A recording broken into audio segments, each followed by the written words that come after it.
স্মৃতি cartoon house.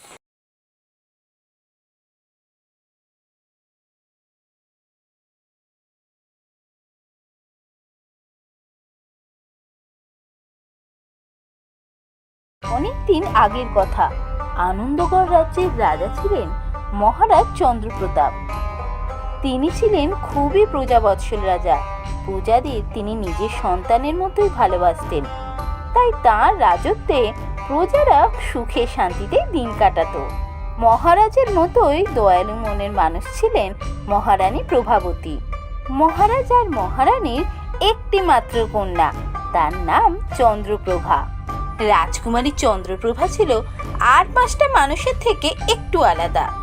তার মাথায় সমস্ত চুল ছিল সোনার। রাজকুমারীর নামকরণের সময় রাজবাড়ির কুলপুরোহিত বলেছিলেন,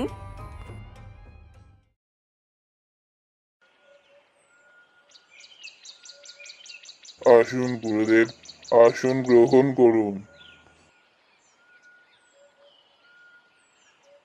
মহারাজ মহারানী, আপনারা খুবই দয়ালু মানুষ, তাই আপনাদের রাজত্বে প্রজারা খুবই সুখে শান্তিতে দিন কাটায়। প্রজাদের দুঃখে আপনারাও দুঃখী হন, তাই ভগবান আপনাদের সাথে আছেন।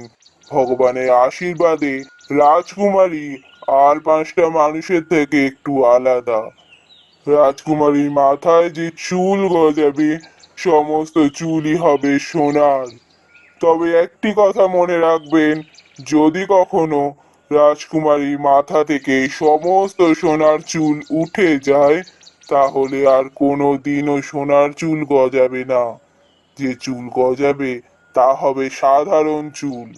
আপনারা রাজকুমারীর নাম রাখুন চন্দ্রপ্রভা। দিন কাটার সাথে সাথে গুরুদেবের কথা সত্যি হলো। রাজকুমারীর মাথায় মাথা ভর্তি সোনার চুল গজালো। তবে মহারাজ বা মহারানী কেউই রাজকুমারীর এই সোনার চুল নিয়ে বিশেষ চিন্তিত নন।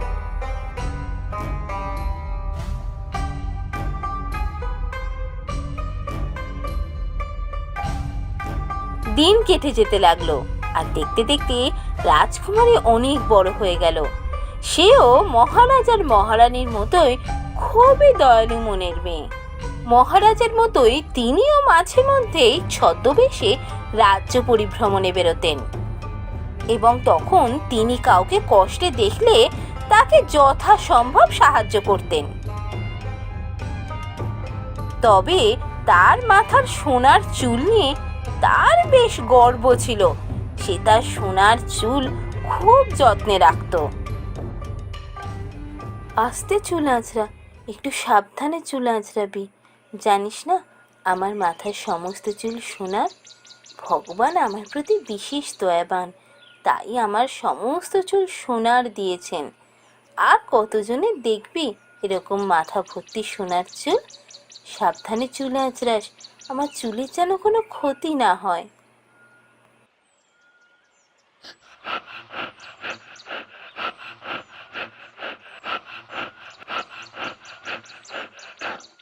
কে তুমি? তোমার নাম কি? তোমার কিসের কষ্ট? আমার কাছে কেন এসেছো তুমি? আপনি মহারাজ, আপনি কিছু বলুন। আপনি আমাদের মা বাপ, এইভাবে চলতে থাকলে কিছুদিন পর তো আমরা খেতে পাবো না। কি হয়েছে? কি সমস্যা? আপনি মহারাজ, বৃষ্টি হচ্ছে না, এই জলের অভাবে তো সমস্ত ফসল নষ্ট হয়ে যাবে এবার। আপনি কিছু করেন। হ্যাঁ মহারাজ, বৃষ্টির অভাবে চারদিকে খরা দেখা দিচ্ছে, মাঠে ফসল শুকিয়ে যাচ্ছে। হুম, এবারে বৃষ্টির খুবই অভাব। কিন্তু আমরা যে জলাশয়গুলো খনন করেছিলাম সেগুলোর কি অবস্থা? সেখান থেকে কেন জলসেচ করা হচ্ছে না? মহারাজ, যতদিন জলাশয়ে জল ছিল তা থেকে জলসেচ করা হয়েছে, কিন্তু সেই জলাশয়গুলো এখন শুকিয়ে গেছে। তাহলে আরো কিছু জলাশয় খনন করার ব্যবস্থা করুন মন্ত্রী মশাই। জল না পেলে চাষিরা ফসল ফলাবে কি করে? আর ফসল না ফলে রাজ্যের মানুষ খাবে কি করে? আপনারা একটা শিরোধার্য মহারাজ, কিন্তু রাজ্যের যা অবস্থা, জলাশয় খনন করলেই কি তাতে জল উঠবে? আমাদের চেষ্টা ত্রুটি রাখলে চলবে না। আপনি জলাশয় খনন করানোর ব্যবস্থা করুন। যদি না হয় তখন আমাদের অন্য উপায় ভাবতে হবে। জলাশয় খনন করিও কোনো লাভ হলো না, কারণ যে সমস্ত জলাশয় খনন করা হলো তাতে জল উঠল না। মহারাজ, রাজ্যে অনেকগুলো পুকুর খনন করা হয়েছে, কিন্তু তাতে জল ওঠেনি। এবার কি হবে মহারাজ? রাজ্যের মানুষ তো খেতে পাচ্ছে না। মন্ত্রী মশাই, রাজ্যের বড়ই বিপদ, আর এমন বিপদ এসে উপস্থিত যাতে আমরা কিছুই করতে পারছি না। হ্যাঁ মহারাজ, বৃষ্টি না হওয়া অবধি আমরা কিছুই করতে পারবো না। ঠিকই বলেছেন। প্রকৃতির ওপর তো আমাদের কারো নিয়ন্ত্রণ নেই যে আমরা বৃষ্টি নিয়ে আসবো। তা বলে আমরা হাত পা গুটিয়েও তো বসে থাকতে পারি না। রাজ্যের মানুষের কি হবে তাদের কথাও তো আমাদের ভাবতে হবে। এক কাজ করুন মন্ত্রী মশাই, আমাদের মজুদ যা শস্য দানা আছে তা রাজ্যবাসীর মধ্যে বিলিয়ে দিন। দেখবেন রাজ্যবাসীকে যেন না খেয়ে থাকতে না হয়। জো আজ্ঞা মহারাজ, আমি রাজ্যবাসীর মধ্যে শস্য বিলি করার ব্যবস্থা করছি। এইভাবে বেশ কয়েকটা দিন কাটলো, কিন্তু তখনও রাজ্যে বৃষ্টির দেখা নেই। ওদিকে রাজবাড়িতে মজুদ শস্য শেষ। মহারাজ, এবার কি হবে? এইভাবে আর কতদিন চলবে? রাজবাড়ির মজুদ সমস্ত শস্য তো শেষ। আমাদের মজুদ শস্য সব শেষ। তাহলে তো আমাদের এবার বাইরে থেকে শস্য আনাতে হয়। কিন্তু মহারাজ, বাইরের রাজ্য থেকে শস্য আনাতে হলে প্রচুর অর্থের প্রয়োজন। এদিকে রাজকোষ তো প্রায় ফাঁকা। যুদ্ধের জন্য রাজকোষ থেকে সমস্ত অর্থই প্রায় খরচ হয়ে গেছে। সে কি মন্ত্রী মশাই, রাজকোষ ফাঁকা? তাহলে এ তো ঘোর বিপদ এলো। কিছু তো একটা ব্যবস্থা করতেই হবে। ভাবুন মন্ত্রী মশাই, ভাবুন। আপনারা সবাই ভাবুন। একটা উপায় বার করতেই হবে, না হলে আমাদের রাজ্যের সবার বিপদ। রাজ্যের সংকটে মহারাজ খুব চিন্তিত হয়ে পড়লেন।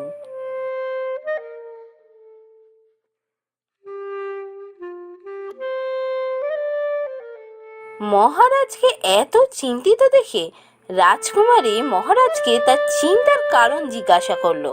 তখন মহারাজ রাজ্যের সমস্ত ঘটনা বললেন। এইসব কি বলছো বাবা? রাজ্যবাসী অর্থের অভাবে না খেতে পেয়ে মারা যাবে? না না, এই কখনো হতে পারে না। তাই তো ভাবছি মা, কি করা যায়। রাজকোষ যে ফাঁকা, কিন্তু রাজ্যবাসীর জন্য তো খাবারের ব্যবস্থা করতে হবে। কি করে যে শস্য নিয়ে আসবো তাই তো বুঝতে পারছি না। বাবা, একটা উপায় আছে। উপায়? কি উপায়? বাবা, আমার মাথার সব চুল তো সোনার। এই সোনার চুল থেকে কিছু চুল যদি দিই, সেই চুলগুলো বিক্রি করলে তো অনেক অর্থ আসবে। সেই অর্থ দিয়েও তো রাজ্যবাসীর জন্য শস্য আনানো যাবে। তোর চুল দিয়ে রাজ্যবাসীর জন্য আমি শস্য আনাবো? না না, এ কখনো হতে পারে না। তোর চুল যে তোর খুব ভালোবাসার তা তো আমি জানি। এ কখনো হতে পারে না। আমি ঠিক ব্যবস্থা করব, তুই কিছু চিন্তা করিস না মা। না বাবা, আমি রাজ্যবাসীর এত কষ্ট দেখতে পারবো না। তুমি এই সোনার চুলগুলো নিয়ে যাও। আর আমার মাথায় সোনার চুল থাকলে আবার তো চুল গজাবে, তখন সেই চুল নিয়ে আমি থাকবো। রাজ্যবাসীর যদি এতে কিছু উপকার হয়, তুমি এই চুল নিয়ে যাও বাবা। কোনো উপায় না দেখে মহারাজ শেষ পর্যন্ত রাজকুমারীর কথা মেনে নিলেন। এরপর রাজ্যবাসীর জন্য রাজকুমারী দিনের পর দিন মাথা থেকে চুল ছিঁড়তে থাকে। দেখতে দেখতে রাজকুমারীর মাথা পুরো টাক হয়ে যায়, শুধু একটি মাত্র স্বর্ণ চুল থাকে। আমার মাথায় যে আর এই একটাই সোনার চুল আছে, এই চুলটা আমি ছিঁড়ে দিচ্ছি, কিন্তু এরপর কি হবে? না মা, না, এটা করিস না। তোর মাথা থেকে এই একটা সোনার চুল যদি ছিঁড়ে দিস, আর তোর মাথায় কখনো সোনার চুল গজাবে না। গুরুদেব বলে গিয়েছিলেন, এটা তুই করিস না মা। না মা, যদি একটা সোনার চুলে রাজ্যবাসীর উপকার হয় তাতে আমার কোনো দুঃখ নেই। এই বলে রাজকুমারী তার প্রিয় চুলের সেই স্বর্ণচুলটাও ছিঁড়ে দিয়ে দিল। এর কিছুদিনের মধ্যেই রাজ্যে ঝমঝমিয়ে বৃষ্টি নামলো। বৃষ্টির পর আবার রাজ্য আগের মতোই শস্য শ্যামলা হলো। রাজকুমারীর মাথাতেও আবার চুল গজালো, কিন্তু তা সোনার আর হলো না। রাজকুমারী, আপনার এখন খুব কষ্ট হয় তাই না? আপনি যে আপনার চুলকে খুব ভালোবাসতেন। না রে, আমার এখন একটু মন খারাপ করে না। আমি এখন বুঝতে পেরেছি ভগবান আমাকে সোনার চুল দিয়েছিলেন এই মহৎ কাজটা করার জন্য। এইরকম সংকটের দিনেও আমাদের রাজ্যের একজন মানুষকেও না খেয়ে মরতে হয়নি। আর সোনার চুল হারাতে তো আমি আর 5 জন সাধারণ মানুষের মতোই হয়ে গেছি, আর তাতে আমি খুব খুশি।